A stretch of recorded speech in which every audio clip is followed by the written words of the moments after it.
मानव इतिहास के सबसे तेज स्पेसक्राफ्ट पार्कर सोलर प्रूफ की 7 लाख किलोमीटर पर सेकंड की तेज रफ्तार से हम हमारे धरती के सबसे पास मौजूद स्टार सिस्टम प्रॉक्सिमा सेंचुरी तक जाने में करीब 7000 सालों का समय लग जाएगा।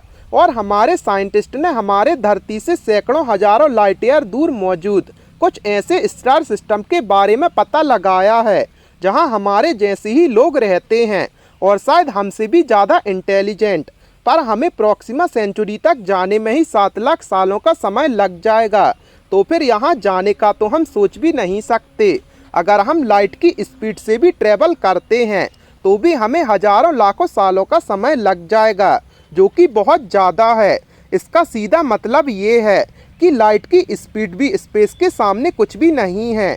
ऐसे में हमारी धरती में बढ़ती पॉपुलेशन और पॉल्यूशन को देखते हुए अगर हमें हमारी गैलेक्सी से दूर दूसरे स्टार सिस्टम में जीवन बसाना है तो हमें ऐसी चीज़ों पर काम करना होगा जो कि लाइट की स्पीड से भी तेज स्पीड से हमें स्पेस की यात्रा करा सकें।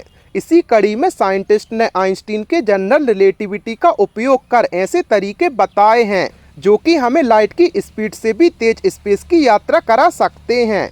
ये तरीके वॉर्म होल और रैप ड्राइव्स हैं। तो चलिए जानते हैं इनके बारे में।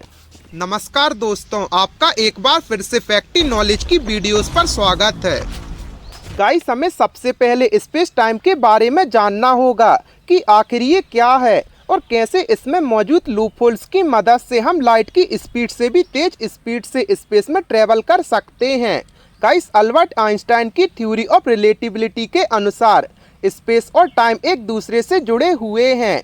इसे आप ऐसे समझ सकते हैं कि मान लीजिए आपके पास एक कपड़ा है और उसके ऊपर आपने एक हैवी ऑब्जेक्ट रख दिया है, तो वो सेंटर से कर्व शेप में बेंड हो जाएगा और आप वेट को और बढ़ाएंगे तो वो और बेंड होता जाएगा।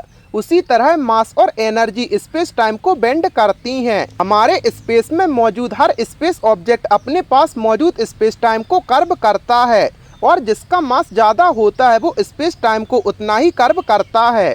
साइंटिस्ट का मानना है कि ब्लैक होल की ग्रेविटी इतनी ज़्यादा है कि वो स्पेस टाइम में होल कर देती है।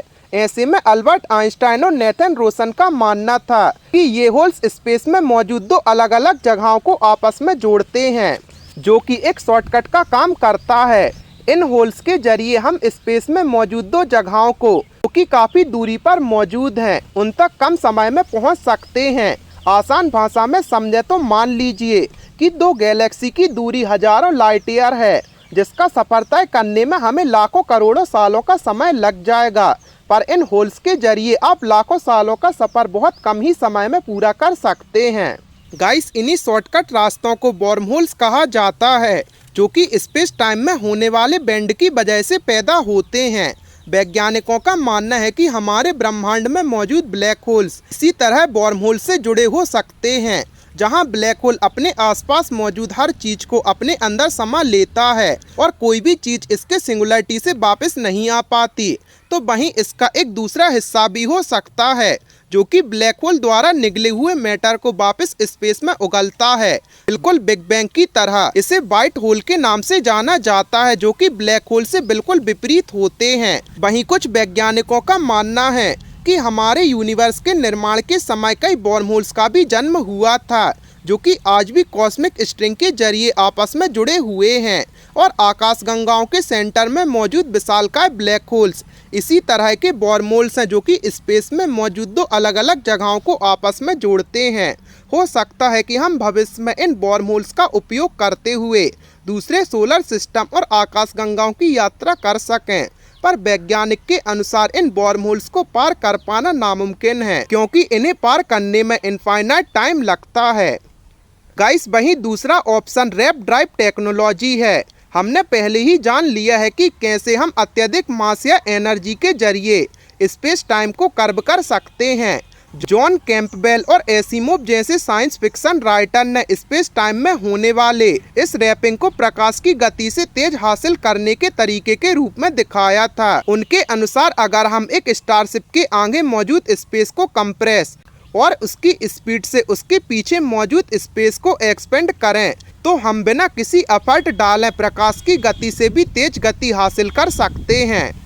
गाइस यहाँ खास बात यह है कि हमने केवल हमारे यान के पीछे मौजूद स्पेस को एक्सपांड तथा आगे मौजूद स्पेस को कंप्रेस किया है, पर हमारा यान खुद ही बबल से सुरक्षित रहेगा और इस बबल के अंदर मौजूद स्पेस में कोई बदलाव नहीं आएगा।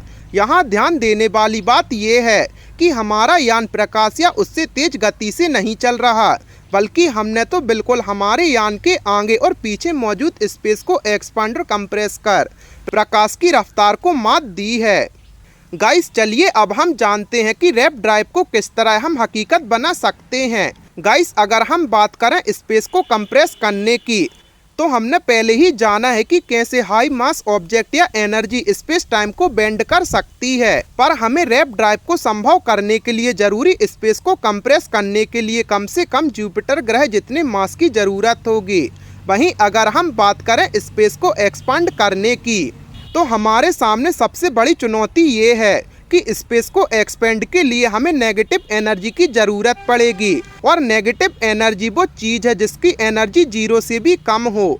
एनर्जी 0 से कम होने पर वो चीज़ एंटी ग्रेविटी का निर्माण करेगी और एंटी ग्रेविटी स्पेस को फैलाने का काम करेगी। लेकिन प्रॉब्लम ये है कि नेगेटिव एनर्जी नाम की कोई चीज़ एक्सिस्ट ही नहीं करती, पर हम क्वांटम लेवल पर कॉसमायर इफेक्ट के जरिए जरूर ही इसे हासिल कर सकते हैं। पर रैप ड्राइव को संभव बनाने के लिए हमें बेहद ही ज़्यादा मात्रा में नेगेटिव एनर्जी की ज़रूरत होगी, जो कि वर्तमान समय और टेक्नोलॉजी की मदद से संभव नहीं है। भले ही वॉर्म होल और रैप ड्राइव आज केवल एक साइंस फिक्सन ही है, पर साइंस फिक्सन को हकीकत बनाने में देर नहीं लगती, और हो सकता है कि आने वाले कुछ सालों में वॉर्म होल से रैप ड्राइव एक हकीकत बन जाए, या हो सकता है कि मानव जाति प्रकाश की गति से तेज चलने का कोई और तरीका ढूंढ निकाले। गाइस ऐसे में आपकी क्या राय है, हमें कमेंट सेक्शन में ज़रूर बताएं, और ऐसे ही अमेजिंग फैक्ट्स के लिए अपने चैनल को सब्सक्राइब करें।